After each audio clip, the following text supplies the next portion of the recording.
پیدا ہوئی, مگر ان گڑبڑوں کے خلاف رد کرنے والے بھی کہاں پیدا ہوئے؟ اسی امت میں. تو وہ گڑبڑیں کیا پیدا ہوئی ہیں؟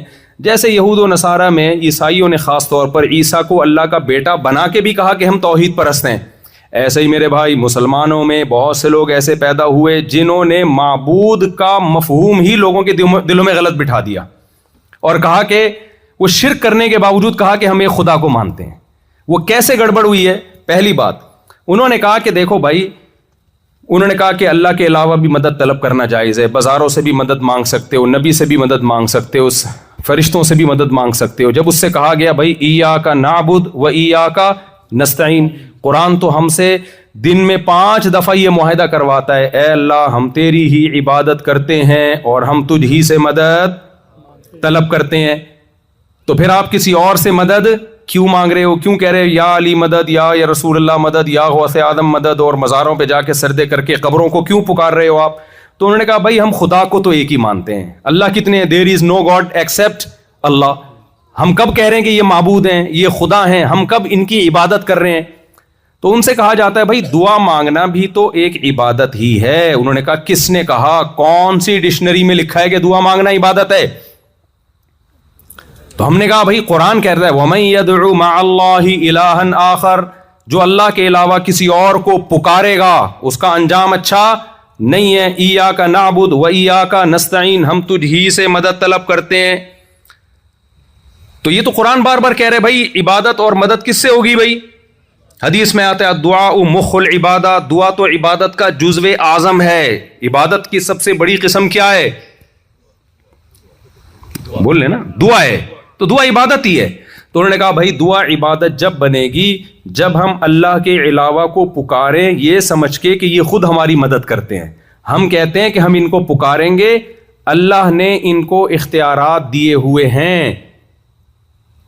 جیسے حکومت اختیارات بانٹتی ہے نا, دیکھو پاکستان میں پانی کا وزیر الگ ہے جس کا کام ہے پانی نہیں دینا, یعنی دینا.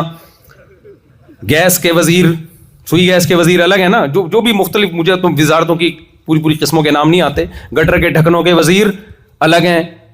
جتنے زیادہ وزیر ہیں اتنے ہی مسائل کھڑے ہوتے ہیں. لیکن خیر یہ تو دنیا میں ہوتا ہے نا. لیکن وہ کہتے ہیں دیکھو بھائی اللہ تعالیٰ نے اپنی طاقت اور قدرت سے پیغمبروں کو بھی کچھ اختیارات دے رکھے ہیں. یہ تو اللہ کے پاس ہے بھائی. اللہ کہتا ہے بھائی میں نے اولاد دینے کا اختیار فلاں کو دے رکھا ہے, میں نے جاب دینے کا اختیار فلاں کو دے رکھا ہے, میں نے فلاں کو اختیار فلاں کو دے رکھا ہے. تو اللہ اگر کسی کو اختیار دے تو ہم اللہ کو مانگیں یا اس سے مانگیں تو اس سے کوئی فرق نہیں پڑتا. تو خوب اچھی طرح سمجھ لیں یہ وہی گڑبڑ ہے جو کس نے کی تھی؟ یہود و نصارہ نے اپنے دین میں کی تھی. اللہ کہتا ہے میں نے اپنے اختیارات کسی کو, منہ سے سینٹینس کمپلیٹ کریں, ٹائم کا مقابلہ سخت ہے, دھوپ میں بیان ہو رہا ہے تو آپ کو ذرا میرا ساتھ دینا پڑے گا, پکا کر کے جا رہا ہوں نا سبق میں. تو اگر توحید ہی ڈھیلی ہے تو پھر آگے تو پروگرام بڑھ گیا. اسلام کا پروگرام شروع سے ہی کیا ہو گیا؟ برباد ہو گیا.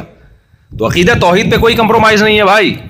تو عقیدہ توحید میں بھائی قرآن کہتا ہے میں نے اختیارات کسی کو بولو نہیں دیے. مشرکین جو بتوں کے بارے میں عقیدہ تھا نا, ہم جب مشرک سے پوچھتے ہیں کہ یار ان پتھروں کے بنے ہوئے بتوں کو تم خود اپنے ہاتھوں سے بناتے ہو تو یہ تمہاری بگڑی کیسے بنائیں گے, یہ تمہاری حاجتوں کو کیسے پورا کریں گے؟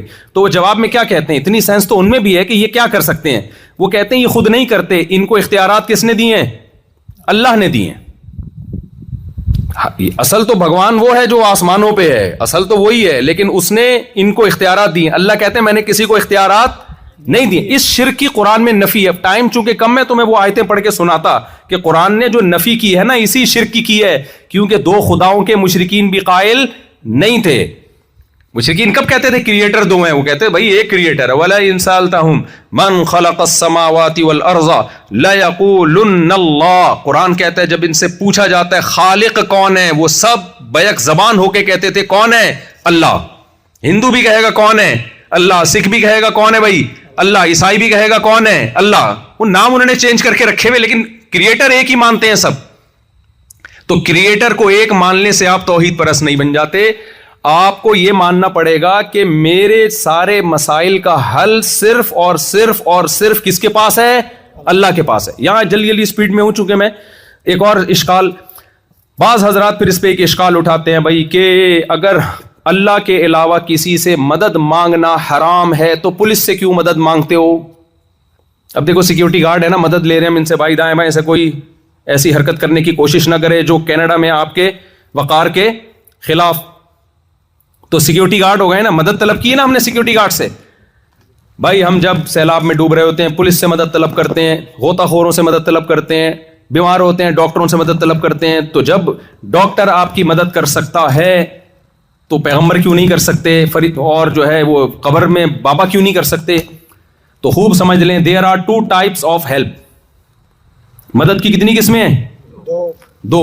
ایک مدد وہ ہوتی ہے جو اسباب سے ہٹ کے ہوتی ہے, جس کی کوئی لاجک نہیں ہوتی. ایک مدد وہ ہوتی ہے جو اسباب کے تحت ہوتی ہے. سمجھ رہے ہیں کہ نہیں سمجھ رہے؟ جس کی کوئی سائنٹیفک لاجک ہوتی ہے. مثال کے طور پر میں آپ سے کہتا ہوں پانی میں ڈوب رہا ہوں, میں کہتا ہوں میری مدد کرو, مطلب کیا ہوتا ہے؟ ہاتھ آگے بڑھاؤ, میں بھی کیا کروں گا. ایک آدمی نا ریونڈ میں وہیں گٹر میں گر گیا, وہ نہیں ادھر گٹر, ایک سچا واقعہ یہ. ریونڈ میں وہ باہر نکلا تو اب کیا کرو, چٹکلا بہت زور سے آتا ہے تو پھر نکالنا پڑتا ہے. وہ ریونڈ میں وہ آدمی گٹر کے میں پانی میں گر گیا, تو جو اس کے ساتھی تھے نا, بڑا گاؤں کا دیہاتی سیدھا سادہ آدمی تھا, کہتے ہیں ہم نے ہاتھ دے کے اس کو گٹر سے باہر نکالا تو اس ہاتھ چھوڑ کے دوبارہ گر گیا. ہم نے کہا کیا ہوا؟ کہہ رہے چپل رہ گئی ہے اندر, میری چپل اندر رہ گئی. تو اب دیکھو اس نے ہاتھ دیا مدد کے لیے اور سامنے والے نے ہاتھ پکڑ کے باہر نکالا.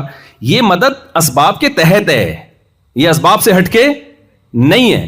عیسیٰ علیہ الصلوۃ والسلام حضرت مریم کے بطن سے پیدا ہوئے بغیر باپ کے, سائنٹیفکلی ممکن ہے یہ نہیں. یہ جو کام ہے یہ کون کر سکتا ہے؟ اللہ. تو اسباب سے ہٹ کے جو پکارا جائے گا وہ کس کو پکارا جائے گا؟ اللہ کو. اور جو ہم اسباب کے تحت پکارتے ہیں, مدد لیتے ہیں, وہ جس کی کوئی لاجک ہوتی ہے, وہ مدد وہ والی مدد نہیں ہے جو شرک کے زمرے میں آتی ہے. یہ کلیئر ہو گیا؟ کیونکہ اسپیڈ تھوڑی فارورڈ کا بٹن میں نے دبایا ہوا ہے نا اپنا, تو اس لیے جلدی جلدی میں چاہ رہا ہوں کہ پوری بات آ جائے آپ کے سامنے. بعض لوگ اس پہ بھی اشکال کرتے ہیں کہ بھائی فرشتے بھی تو کام کرتے ہیں, تم کہتے ہو بھائی اللہ تعالیٰ نے اختیارات نہیں دیے, تو فرشتوں کو بھی تو بہت سارے اختیار دیے ہیں. موت دینے کا اختیار کس کے پاس ہے؟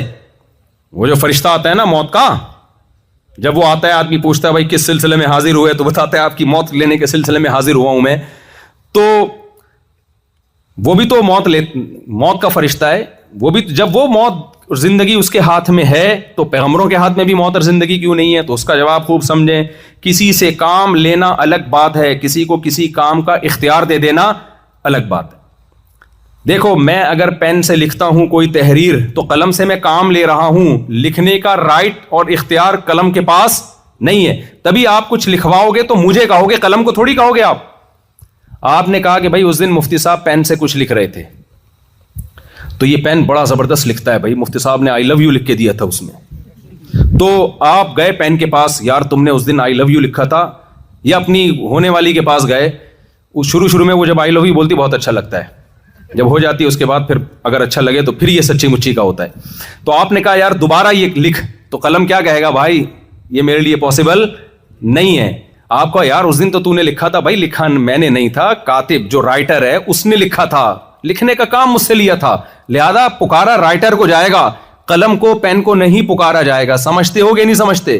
تو اللہ فرشتوں سے بعض دفعہ کام لے لیتے ہیں, اور خضر علیہ السلام سے بھی اللہ نے کچھ کام لے لیے, لیکن کام لینا الگ چیز ہے. اختیارات کس کے پاس ہیں؟ اللہ کے پاس. لہذا عزم کرو کبھی بھی اللہ کے سوا اپنی دعاؤں میں, حاجتوں میں کسی کو کبھی بھی ہم نہیں پکاریں گے. اچھا ایک چیز شرک تو نہیں ہے لیکن شرک کی طرف لے کے جاتی ہے. کوئی بھی کام جو آپ الوجیکل کرتے ہو نا, وہم اور توہمات کی بیس پہ, کیونکہ شرک بھی ایک وہم ہے نا. بھائی پتھر کا بت بنا دیا آپ نے, فرض کر لیا کہ اللہ نے اس کو اختیار, کہاں سے فرض کر لیا بھائی؟ اس کی دلیل کیا ہے آپ کے پاس؟ ہو سکتا ہے میں بھی, سمجھ رہے ہیں؟ تو فرضی دنیا میں سے اسلام ہمیں کیا کرتا ہے؟ پورا اشارہ کر کے بتا رہا ہوں کیا کرتا ہے, پھر بھی نہیں نکالتا ہے نا باہر فرضی دنیا سے اسلام ہمیں. تو یہ جو جن چڑیل بھوت ٹونے ٹوٹکے فلانے نے کچھ کر دیا اور اس کے لیے پھر آپ عاملوں کے پاس جا کے علاج کر رہے ہو, یہ منجن بھی صرف مذہبی لوگوں کا ہے. آپ کو انگریزوں میں یہاں کینیڈا پہ کوئی جن چڑیل بھوت کبھی بھی نظر نہیں آئے. میں جنات کے وجود کا قائل ہوں, ایسا نہ ہو کہ آپ میری طرف نسبت کر دیں, لیکن یہ جن چڑیل بھوت نہ جاپانیوں پہ کبھی آئیں گے, نہ کسی گورے پہ, نہ کسی گوری پہ. تو یہاں ہماری مسلم خواتین بیٹھی ہوئی ہیں, یہ جہاں مذہب ہوگا نا، مذہب کا غلط استعمال کیا جاتا ہے اس میں. روحانی عامل ہیں، جن بھگانے کے لیے، چڑیلیں بھگانے کے لیے، یہ چیزیں اب ان ملکوں میں بھی بہت تیزی سے پھیل رہی ہیں. انگریزوں میں نہیں تھی. آپ کسی روحانی عامل کو لے آؤ، جن اتارنے والا، کسی گورے پہ جن نہ آیا تو میرا نام بدل دینا. اس لیے اپنے آپ کو، اپنی نسلوں کو، اپنے بچوں کو، اپنی خواتین کو یہ روحانی عامل، تعویذ گنڈوں والے، ان سے آپ لوگوں نے اپنے آپ کو کیا کرنا ہے؟ دور رکھنا ہے. کبھی بھی ان کو جن آ بھی جائے نا تو بھی نہیں ان کے پاس جانا. آیت الکرسی پڑھ کے دم کرے، بھاگ جائے ٹھیک ہے، نہیں بھاگے اور بیگم پہ آ جائے تو خود ہی بھگتے گا. وہ بیگم پہ جن آ جائے نا تو خود ہی بھگتے گا وہ، ٹھیک ہے نا. تو وہ خود ہی بھاگ جائے گا انشاءاللہ تھوڑے دنوں میں. تو یہ میں مذاق کر رہا ہوں. خواتین بیان سننی پھر وہ غصہ کرتی ہیں، ہمارے خلاف بول رہے ہیں. یہ مذاق تھا. اس سے پہلے جو بیان تھا وہ سیریس تھا. اچھا بھائی، تو جن، چڑیل، بھوت، تعویذ، اس بحث میں مت پڑھو کہ جائز ہے یا ناجائز. اس بحث میں مت پڑھو، کیونکہ میں جلدی جلدی آپ کی خدمت میں کچھ باتیں رکھنا چاہ رہا ہوں. اللہ کرے آپ میری باتوں کو فالو کر لیں. کبھی بھی اس چڑیل بھوت کے چکر میں بولو نہیں آنا ہے. زندگی خوشیوں کی گزرے گی، کبھی جن چڑیل بھوت قریب بھی نہیں پھٹکے گا. یہ آتا ہی انہی لوگوں کے پاس ہے جو ان چیزوں پہ یقین کرتے ہیں. ایک آدمی نے مجھے کہا میری آنکھیں ایک دم بیٹھے بیٹھے اندھی ہو گئی تھی. ایک عامل کے پاس گیا، اس نے دم کیا، میری آنکھیں لوٹائیں. میں نے کہا اندھی ہوئی اس لیے تھی کہ جن کو پتا تھا تو اس عامل کے پاس جائے گا، تو اس نے کچھ کر دیا ہوگا یا تیرا وہم ہوگا. جن کو پتا ہوتا ہے نا یہ کبھی بھی روحانی چکروں میں پڑے گا ہی نہیں، تو جن اس پہ آتے ہی نہیں ہے. یہ میرے پاس کئی واقعات ہیں یہ سمجھانے کے لیے، لیکن ابھی ٹائم بہت کم ہے، اسپیڈ تھوڑی سی ہماری زیادہ ہے. تو عاملوں کے چکر میں کبھی بھی نہیں پڑنا. وہ اکثر میں ایک واقعہ سناتا ہوں کہ وہ ایک صاحب نے مجھے کہا کہ میرا آدھا دھڑ فالج ہو گیا ہے نا. تو آدھا دھڑ ہی ہوتا ہے فالج. تو انہوں نے کہا کہ وہ کسی نے مجھے کہا کہ بابا کے مزار پہ جاؤ تو وہ ٹھیک کر دیں گے. میں نے کہا ان کے تو دونوں دھڑ کام نہیں کر رہے، تبھی وہ بیچارے قبر میں گئے ہیں. تو جس کے دونوں دھڑ کام نہیں کر رہے وہ آدھے دھڑ والے کا دھڑ ٹھیک نہیں کر سکتا. تو اپنے آپ کو اس عذاب سے کیا کرو، نکالو. خواتین بھی بیٹھی ہوئی ہیں، دیکھو یہ دماغ سے نکال دو کہ بہو نے ساس پہ کچھ کیا، جٹھانی نے فلاں پہ کچھ کیا. نہیں ہوتا، یہ اتنا ہلکا پھلکا کیس نہیں ہے. نبی صلی اللہ علیہ وسلم پہ جو جادو کا اثر ہوا تھا اس کی ایک وجہ تھی کہ لوگ آپ کو جادوگر کہتے تھے، تو اللہ نے ہونے دے دیا تھا اثر تھوڑا سا. ورنہ یہ جادو ٹونے ایسے نہیں ہیں بچوں کا کھیل کہ کوئی بھی کسی پہ کر دے فوراً ہو جائے. یہ ہوتا انہی لوگوں پر ہے جو ان چیزوں پہ یقین کرتے ہیں. جو نہیں کرتے ان پہ کچھ بھی نہیں ہوتا. میں عاملوں کے خلاف 20-25 سال سے بول رہا ہوں. یہ جو جن چڑیل بھوت بھگانے والے جادوگر ہیں نا، آج تک میرا ایک بال بھی سفید نہیں کیا. داڑھی کے بال میرے کچھ سفید ہیں، وہ تو ظاہر ہے عمر کا تقاضا ہے. سر کے بال ابھی تک انہی کی مخالفت کی وجہ سے کالے ہیں. حالانکہ 50 سال میں آدمی کے سر کے بال سفید ہو جاتے ہیں، لیکن میں ان کی مخالفت اتنی کرتا ہوں کہ اللہ نے میرے بال سفید ہی نہیں ہونے دیے سر کے. اس لیے نہیں ہونے دیے کہ یہ بولیں گے ہم نے کی ہیں. تو کچھ چیزیں جو ہے نا اللہ کی طرف سے ہوتی ہیں. یہ عامل کسی کا کچھ بھی نہیں بگاڑ سکتے. اپنی سوسائٹی کو آپ نے ان چیزوں سے بچانا ہے. یہ مذہب کی غلط تشریح کر رہے ہوتے ہیں. مذہب ان